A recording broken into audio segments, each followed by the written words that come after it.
We gather this beautiful Sabbath morning Nous sommes rassemblés en ce beau matin de sabbat pour parler du Christ, nous réjouir de son évangile et nous soutenir les uns les autres à mesure que nous avançons sur le chemin de notre Sauveur. En tant que membres de l'Église de Jésus-Christ des Saints des derniers jours, nous nous réunissons dans ce but chaque jour de sabbat, tout au long de l'année. Si vous n'êtes pas membre de l'Église, nous vous accueillons de tout cœur et vous remercions de vous joindre à nous pour adorer le Sauveur et apprendre à le connaître. Tout comme vous, nous nous efforçons, de manière bien imparfaite, de devenir de meilleurs amis, voisins et êtres humains. Et nous cherchons pour cela à suivre notre modèle, Jésus-Christ. Nous espérons que vous ressentez la sincérité de notre témoignage. Jésus-Christ vit. Il est réel. Il est le Fils du Dieu vivant. Et il guide ses prophètes sur la terre aujourd'hui. Tout comme notre prophète, le président Nelson. Nous vous invitons tous à venir, à écouter la parole de Dieu et à prendre part à sa bonté. Je témoigne personnellement que Dieu est parmi nous et qu'assurément, il se rapprochera de toute personne qui se rapproche de lui. Nous considérons que c'est un honneur de marcher avec vous sur le chemin droit et étroit du disciple. Il existe une théorie souvent évoquée selon laquelle les personnes qui sont perdues tournent en rond. Récemment, des scientifiques de l'Institut Max Planck de cybernétique biologique ont testé cette théorie. Ils ont emmené des participants dans une forêt dense et leur ont donné une instruction simple, marcher en ligne droite. Il n'y avait aucun repère visible. Les sujets de l'étude devaient se fier uniquement à leur sens de l'orientation. À votre avis, comment s'en sont-ils sortis ? Les scientifiques ont conclu, les gens tournent effectivement en rond quand ils n'ont aucun repère fiable concernant la direction qu'ils prennent. Lorsqu'on les a ensuite interrogés, certains des participants ont répondu avec conviction qu'ils n'avaient absolument pas dévié de leur trajectoire. Malgré leur conviction, les données GPS ont montré qu'ils avaient marché en boucle, faisant parfois seulement 20 mètres de diamètre. Pourquoi avons-nous tant de mal à marcher en ligne droite ? Certains chercheurs émettent l'hypothèse que de petites irrégularités apparemment insignifiantes au niveau du terrain font la différence. D'autres ont souligné le fait que nous avons tous une jambe légèrement plus forte que l'autre. Toutefois, il est plus probable que nous ayons du mal à marcher tout droit parce que nous sommes de moins en moins sûrs de savoir où est le droit devant.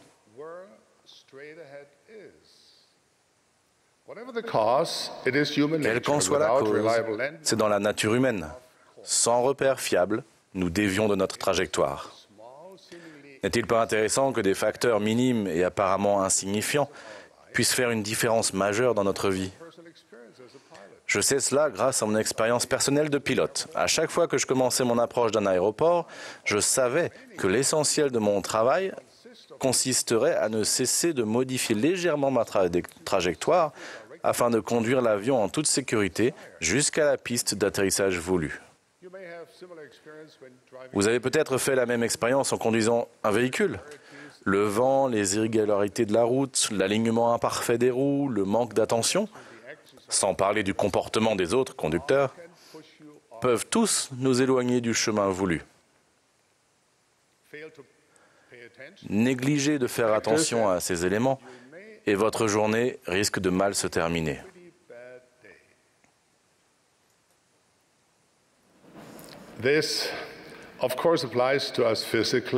Ce principe s'applique à nous physiquement. Il s'applique aussi à nous spirituellement. La plupart des changements dans notre vie spirituelle, qu'ils soient positifs ou négatifs, se produisent graduellement, l'un après l'autre. Tout comme les participants de l'étude Max Planck, il est possible que nous ne nous rendions pas compte que nous dévions de notre trajectoire.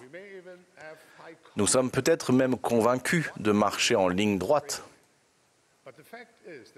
Mais le fait est que sans repère pour nous guider, nous dévions inévitablement de la trajectoire et arrivons là où nous n'aurions jamais pensé nous trouver. C'est vrai pour chaque personne, ça l'est aussi pour les sociétés et les nations. Les Écritures en contiennent de nombreux exemples. Le livre des Juges relate qu'après la mort de Josué, il se leva une autre génération qui ne connaissait pas l'Éternel ni ce qu'il avait fait en faveur d'Israël. En dépit d'interventions, de visites et de sauvetages célestes étonnants, ainsi que de victoires miraculeuses dont les enfants d'Israël avaient été témoins durant la vie de Moïse et de Josué, en une génération, le peuple avait abandonné la voie et commencé à marcher selon ses propres désirs. Bien sûr, il n'a pas fallu longtemps pour qu'ils paient le prix de ce comportement. Parfois, cet égarement se produit sur plusieurs générations. Parfois, c'est une question de quelques années ou de quelques mois. Cependant, nous sommes tous susceptibles de nous égarer. Quelle que soit la force de nos expériences spirituelles passées en tant qu'êtres humains, nous avons tendance à nous égarer. C'est un schéma qui existe depuis l'époque d'Adam. Mais tout n'est pas perdu.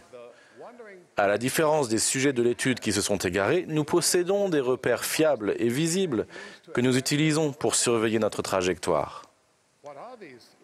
Alors, quels sont ces repères? Bien sûr, ils comprennent la prière et l'étude des Écritures quotidiennes, l'utilisation d'outils inspirés tels que « Viens et suis-moi ». Chaque jour, nous pouvons nous approcher du trône de Dieu avec humilité et honnêteté. Nous pouvons méditer sur nos actions et passer en revue les moments de notre journée pour faire le point sur la nature de notre volonté et de nos désirs à la lumière des siens. Si nous avons dévié, nous supplions Dieu de nous ramener et nous nous engageons à faire mieux. Ce moment d'introspection est l'occasion d'un réajustement. C'est un jardin de réflexion où nous pouvons parler avec le Seigneur et être instruits, édifiés et purifiés par la parole écrite de notre Père Céleste révélée par l'Esprit. C'est un moment sacré où nous nous souvenons de nos alliances solennelles de suivre le Christ aimant. Évaluons nos progrès et nous alignons aux repères spirituels que Dieu a fournis à ses enfants.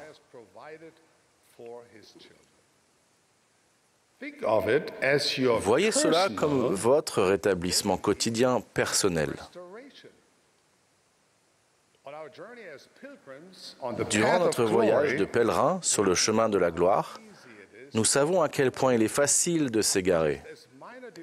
Tout comme de légères déviations nous éloignent de la voie du Seigneur, de même, le fait de nous réaligner par des actes petits et simples nous y ramèneront avec certitude. Quand les ténèbres se glissent dans notre vie, comme cela arrive souvent, notre rétablissement quotidien ouvre notre cœur à la lumière céleste. Celle-ci illumine notre âme, chasse les ombres, les craintes et les doutes. Si nous recherchons cette lumière, il est certain que Dieu nous donnera par son Esprit Saint, oui, par le don ineffable du Saint-Esprit de la connaissance. Chaque fois que nous le lui demanderons, il nous enseignera la voie et nous aidera à la suivre. Ceci, bien sûr, requiert un effort continuel de notre part. Nous ne pouvons pas nous contenter des expériences spirituelles du passé. Nous avons besoin d'un flux continu d'expériences. Nous ne pouvons pas nous reposer indéfiniment sur le témoignage des autres. Nous devons édifier le nôtre. Nous avons besoin d'un apport quotidien et continu de lumière céleste. Nous avons besoin de temps de rafraîchissement, de temps de rétablissement personnel. Les eaux qui coulent ne peuvent pas rester longtemps impures, tel que dit l'Écriture. Pour conserver des pensées et des actions pures, nous devons continuer d'avancer. Après tout, le rétablissement de l'Évangile et de l'Église n'est pas un événement unique. C'est un processus continu. Un jour à la fois, un cœur à la fois. Il en est de nos jours comme de nos vies. Voici ce qu'a dit un écrivain. Une journée ressemble à une vie entière. On entreprend quelque chose, puis on finit par faire autre chose. On projette de faire des achats, mais on ne les fait pas. Et quand vient l'heure du bilan, on se rend compte que l'existence tout entière a été faite d'une suite d'événements fortuits. La vie a le même aspect général que celui d'une journée. Vous voulez changer l'aspect de votre vie? Changez l'aspect de votre journée. Vous voulez changer votre journée? Changez cette heure. Changez ce que vous pensez, ce que vous ressentez et ce que vous faites à cet instant précis. Un petit gouvernail peut diriger un grand bateau. De petites briques peuvent devenir une magnifique demeure.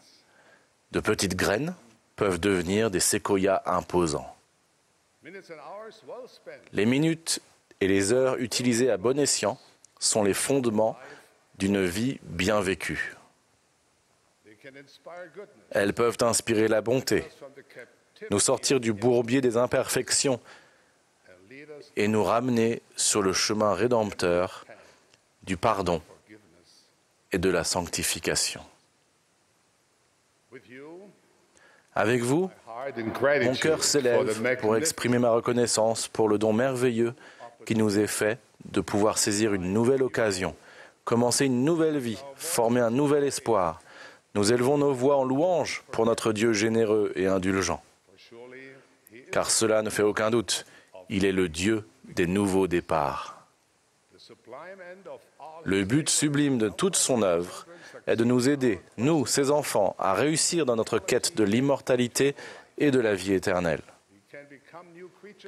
Nous pouvons devenir de nouvelles créatures en Christ, car Dieu a promis « Toutes les fois que mon peuple se repentira, je lui pardonnerai ses offenses envers moi, et je ne m'en souviendrai plus. » Mes chers frères et sœurs, chers amis, nous dévions tous de la trajectoire de temps en temps. Mais nous pouvons nous remettre sur la voie, nous pouvons trouver notre chemin à travers les ténèbres et les épreuves de cette vie et retrouver celui qui nous ramènera à notre Père Céleste aimant, si nous recherchons les repères spirituels qu'il nous a fournis. Embrassons la révélation personnelle et nous employons à un rétablissement quotidien. C'est ainsi que nous devenons de véritables disciples de notre Sauveur bien-aimé Jésus-Christ. Si nous le faisons, Dieu nous sourira.